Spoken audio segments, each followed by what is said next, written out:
Breaking overnight, 5 more suspects arrested in the massive Louvre jewel heist that's shaken Paris. Good morning, I'm Remo, and this is the Daily Signal for October 31st, 2025. Stay tuned for the rest of the stories. Unfiltered. Now.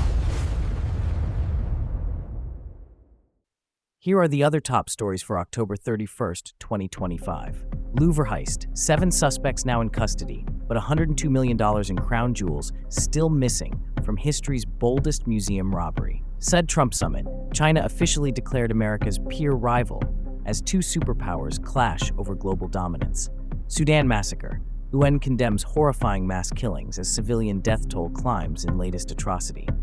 Canada trade war, Mark Carney secretly courting China's Xi Jinping as US-Canada relations crater. Netherlands shocker, Dutch voters deliver stunning rebuke to far-right parties in knife-edge election upset. Rio bloodbath, police photographer reveals horror, the bodies just kept coming during massive favela raid. Israel protests, ultra-orthodox stage March of the Million against military draft in unprecedented demonstration. Gaza horror, Red Cross admits staff helpless as Hamas allegedly uncovers Israeli hostage remains. Tanzania erupts, second day of violent protests after disputed election sparks nationwide unrest. Now let's dive into each story. The Louvre jewel heist just became France's most complex criminal investigation in decades. 5 more suspects were arrested overnight in coordinated raids across Paris and Seine-Saint-Denis, bringing the total to 7. Here's what we know. The stolen treasures are worth $102 million and include Empress Eugenie's pearl and diamond tiara and a priceless diamond emerald necklace. DNA evidence linked one suspect to the crime scene, but here's the shocking detail. Not one jewel has been recovered yet. This isn't just about stolen gems. Security experts are calling this the blueprint for future museum heists worldwide. If thieves can penetrate the Louvre's defenses, no cultural treasure is safe. Speaking of global security concerns, let's turn to the superpower showdown that's reshaping world politics. The Financial Times just declared what everyone suspected. China is now America's peer rival. Yesterday's Xi-Trump summit wasn't diplomacy. It was 2 superpowers drawing battle lines. This summit marked the end of America's unipolar moment. Xi Jinping arrived not as a junior partner, but as an equal demanding equal treatment. The discussions covered trade, military presence, and global governance, all areas where China now challenges U.S. dominance. Your daily life will feel this shift. From the technology in your phone to the price of everyday goods, this new Cold War affects everything. We're witnessing the birth of a bipolar world order. Sudan's latest atrocity demands our attention. UN leaders use the word horrifying to describe Sudan's latest mass killings. And when the UN uses that language, you know it's catastrophic. The killings represent a brutal escalation in Sudan's civil conflict. Civilians are being targeted systematically, and the international community is struggling to respond effectively. The death toll continues climbing as humanitarian aid becomes impossible to deliver. Sudan's collapse creates a refugee crisis affecting neighboring countries and destabilizes the entire Horn of Africa. This regional disaster will require massive international intervention to prevent complete humanitarian catastrophe. This connects to our next story about shifting global alliances. Mark Carney is secretly courting China's Xi Jinping, and it's all because of the escalating Canada-US trade war. The Wall Street Journal revealed how trade tensions are literally reshaping North American alliances. Canada's former bank governor is exploring economic partnerships with Beijing as relations with Washington deteriorate. This represents a fundamental shift, Canada considering China over the United States as its primary economic partner. This could end the longest peaceful border in world history's economic partnership. If Canada pivots to China, it reshapes North American trade, NAFTA's future, and continental security arrangements. Meanwhile, in Europe, Dutch voters just delivered a political earthquake. Dutch voters just shattered Europe's far-right momentum in yesterday's knife-edge election.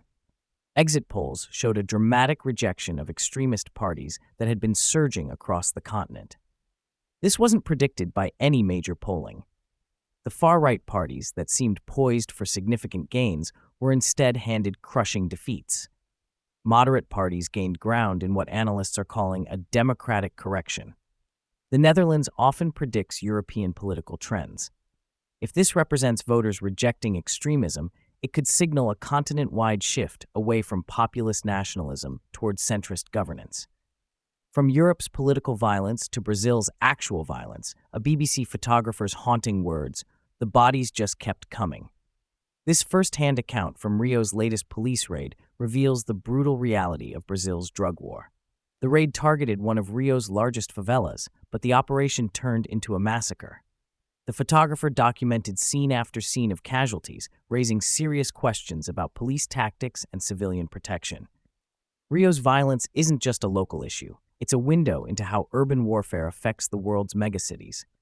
What happens in Rio's favelas is happening in slums worldwide as inequality drives conflict. Violence also dominated headlines from Israel, where a different kind of conflict erupted. Israel's ultra-orthodox community staged the March of the Million yesterday, their largest protest ever against military conscription. This wasn't thousands. This was potentially 1 million people shutting down the country. The demonstration paralyzed major cities as ultra-Orthodox Jews demanded continued exemption from military service. They argue religious study serves the nation better than combat duty, while secular Israelis demand equal sacrifice.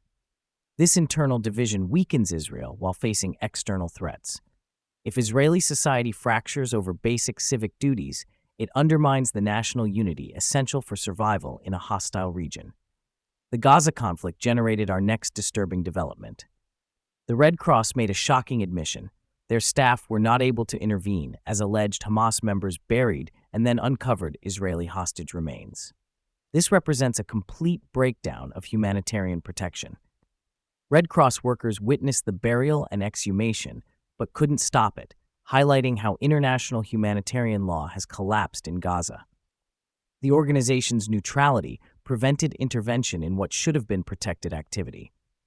If the Red Cross can't protect the dead, humanitarian operations worldwide are in question. This sets a precedent that makes future conflicts even more brutal for civilians and aid workers. Finally, democratic breakdown isn't limited to the Middle East. Tanzania entered its second day of nationwide protests after a disputed election sparked claims of massive fraud.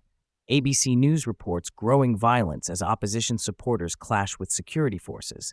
The protests began immediately after polls closed, with opposition parties claiming systematic vote rigging. Social media showed crowds in multiple cities demanding new elections, while police deployed tear gas and water cannons. Tanzania's stability affects the entire East African region. Economic disruption here impacts trade routes for landlocked neighbors and could trigger refugee flows if violence escalates.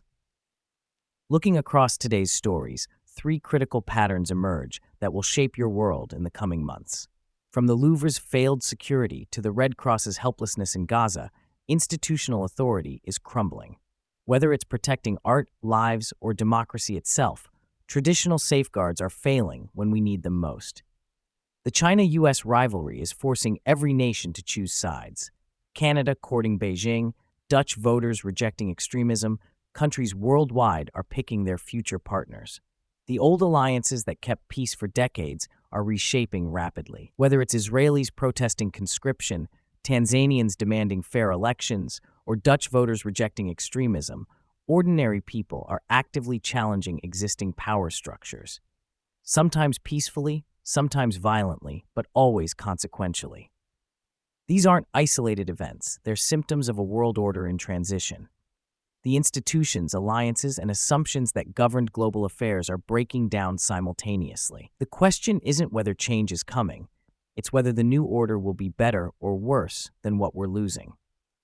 Stay informed, stay engaged, and remember, in times of global upheaval, individual choices matter more than ever. That's your daily signal for October 31st, 2025. I'm Remo. Subscribe for tomorrow's critical updates. Share this with someone who needs to stay informed. And remember, knowledge is your best preparation for an unpredictable world. Until tomorrow, stay signal strong. Unfiltered. Now.